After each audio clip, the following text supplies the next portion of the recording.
I didn't really like cats as a kid, nor as a grown-up, really. And I liked all animals. I mean, literally all animals, just not cats. I never disliked them. I just failed to see them, to understand the connection. I always knew there must be a connection there, otherwise they wouldn't be the second most popular pet in the world.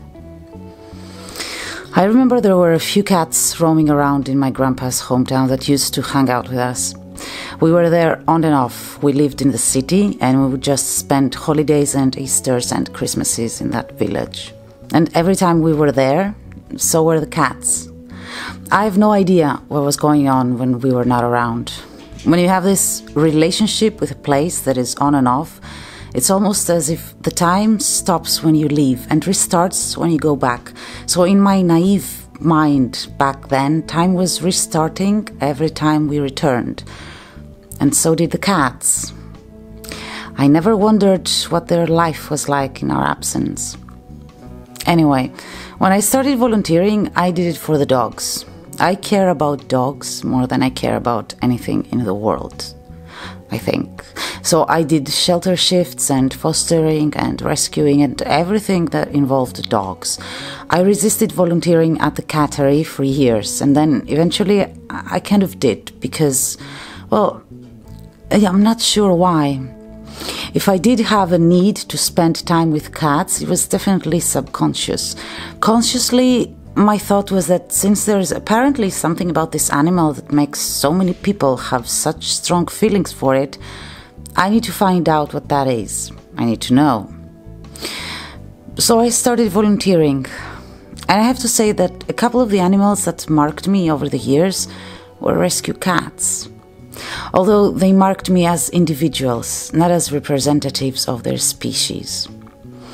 There's a couple of viral videos about them on this channel. I will link them below, but I'm not spending any more time talking about these specific cats right now because I'll miss the point. I'll also miss the point if I start talking about my cats. It was gonna happen eventually.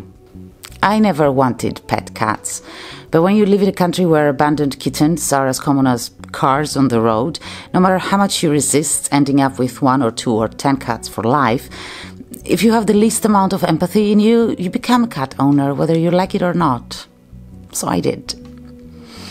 And this way, very gradually, cats came into my life. My partner said recently that I changed when cats got into my psyche.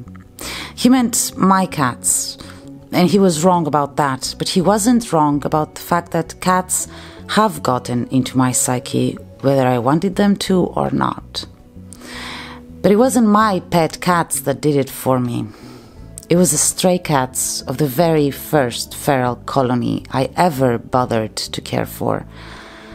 And it happened without me realizing it. It all started last year.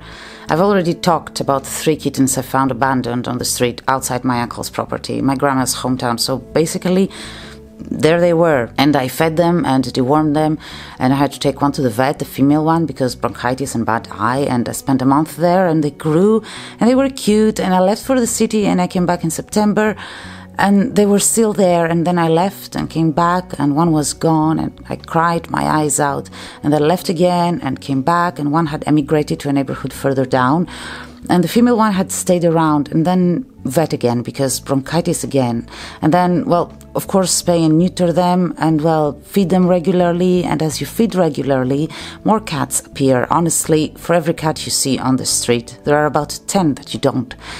Start feeding and they'll appear, and of course try to spay and neuter as many as possible because 1, better quality of life, and 2, no more orphan kittens for me to try and save but be unable to rehome, because who wants to adopt cats when there are literally millions of them on the street?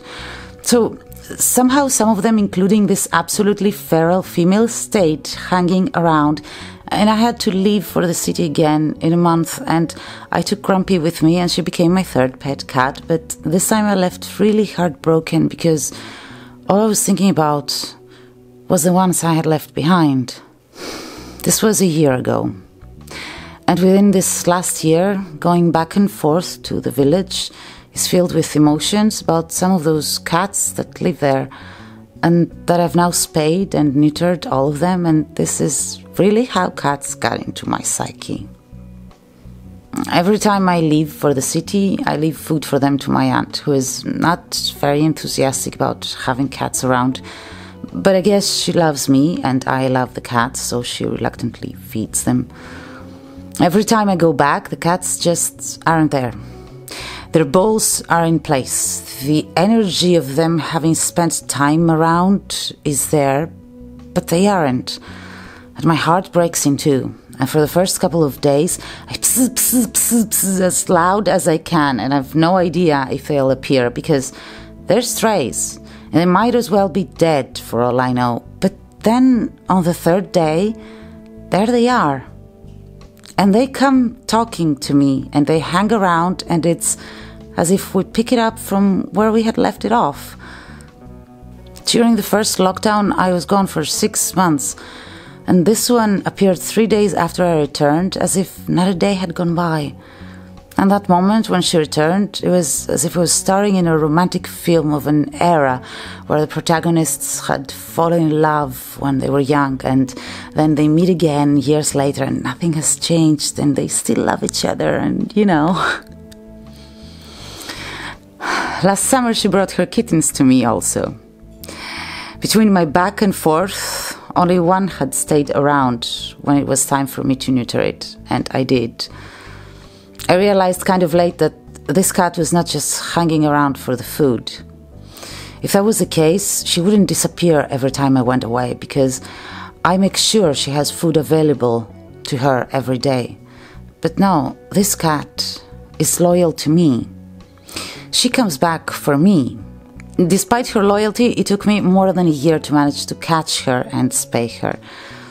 That's the thing with cats that gives them that reputation. Every time I tried to catch her and failed, I would blame her and her mistrusting feline nature. But her mistrusting feline nature is what made me love her so much. And it's also what makes her loyalty seem like a rare gem that has its own terms. Last time I was there for about 3 weeks, I had about 4 cats loyal to me. Her son, and 2 males that look alike and hate each other. They also look like Bridget's brother, who I see every time I pass by the neighborhood he's moved to, and they actually look like another male cat my aunt has been feeding for the past 3-4 years. So I've neutered them all because I'm guessing they're related, and that's enough of that gene.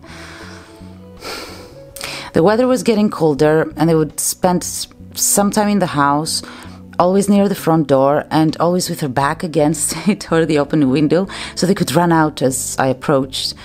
But I got so used to their presence and their faces and our routine together that even though chores had started piling up in the city and I had to get going, I couldn't bring myself to leave. I couldn't. We were a pack. They started following me and my dogs on our walks. Long walks around the village. I've no idea why cats do that, to be honest. What does it mean to them, really? What are they trying to communicate? What are they trying to show me? But I guess it's not that important what exactly it means to them. It's simple togetherness, and that's what matters. Cats are weird creatures. And anyone who hasn't spent time really caring for stray cats can't grasp the essence of their loyalty. I was one of those people. And now that I've experienced it, I can't really put it into words. So I won't.